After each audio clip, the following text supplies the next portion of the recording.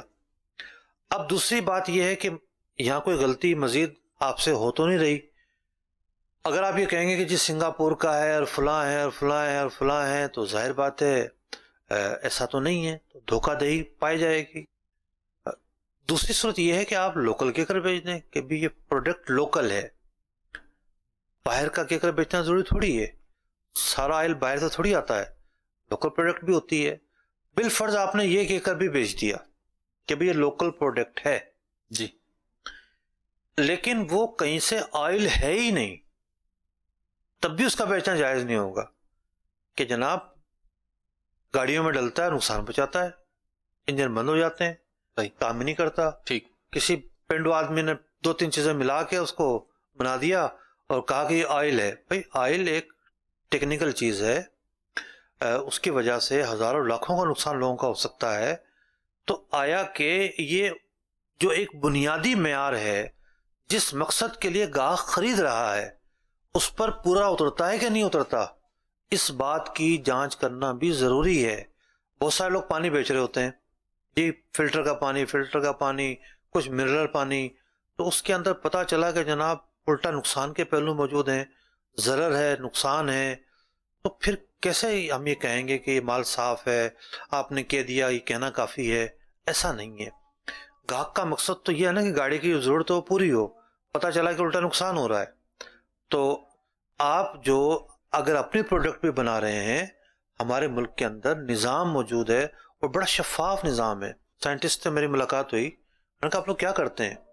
کہنے کہ جی ہمارا یہ کام ہے، ہماری جو فیلڈ ہے وہ ایک الگ فیلڈ تھی ان کی، کہ پورے ملک کے اندر کوئی بھی کمپنی، فیکٹری، مل، اس نے ایک مشینری منگوائی ہے بیرون ملک سے اور وہ پرابلم کر دیتی ہے، ٹھیک ہے، وہ ہمیں بھیجے، ہم اس کی پرابلم حل کر دیتے ہیں. ٹھیک. اب وہ مشین کے لیے جو ہے نا وہ فرانس سے یا جرمنی سے تو کاریگر منگوائے گا نہیں. صحیح. تو میں نے کہا کہ پھر آپ کے چارجز کے کیا اصول و ضوابط ہوتے ہیں؟ کام تو کم بھی ہو سکتا ہے، زیادہ بھی ہو سکتا ہے. کہہ لیں گے ہم وزٹ کرتے ہیں، وزٹ کے چارجز ہوتے ہیں، پھر ہم دیکھتے ہیں کام کیا ہے، کتنا ہے. بعض چیزوں میں ہم اسی کو ڈیل کر دیتے ہیں، بعض چیزوں میں ہمیں وقت چاہیے ہوتا ہے. ٹھیک. ایک پورا سیکشن موجود ہے. صحیح. ایک گورنمنٹ کا ادارہ ہے. اسی طریقے سے کوالٹی اینڈ کنٹرول کا بھی ایک ادارہ ہے. اس طرح کے جو پروڈکٹس ہیں اس کو بیچنے کے لیے میں سمجھتا ہوں کہ قانونی تقاضا پورا کرنا ہوتا ہے کہ اگر آپ کے پاس لائسنس ہے، اگر آپ کے پروڈکٹ ویریفائی ہے، تب آپ اس کو بیچ سکتے ہیں. اس کے علاوہ تو آپ کو بیچنے کی اجازت ملے گی نہیں. اگر آپ صحیح چیز بنا رہے ہیں تو آپ سرٹیفکیٹ لے لیں وہاں سے، اس کے بعد پھر آپ اس طرح کی چیزیں بیچیں. ممکن ہے کوئی کمی ہو آپ کے اندر پروڈکٹ کے اندر، اس کو درست کر لیں، اچھی بات ہے. تو سرٹیفکیٹ لگا ہوگا آپ کی چیز اور بھی زیادہ بکے گی. ٹھیک. مدنی چینل کے ناظرین، ہمارے سلسلے کا وہ ختم ہوا. مدنی چینل دیکھتے رہیے. صلو علی الحبیب صلی اللہ تعالی علی محمد صلی اللہ تعالی علیہ وسلم. رزق حلال دے ہمیں، برکت دے حفاظت، کونین میں نفع ہو عطا ایسی تجارت.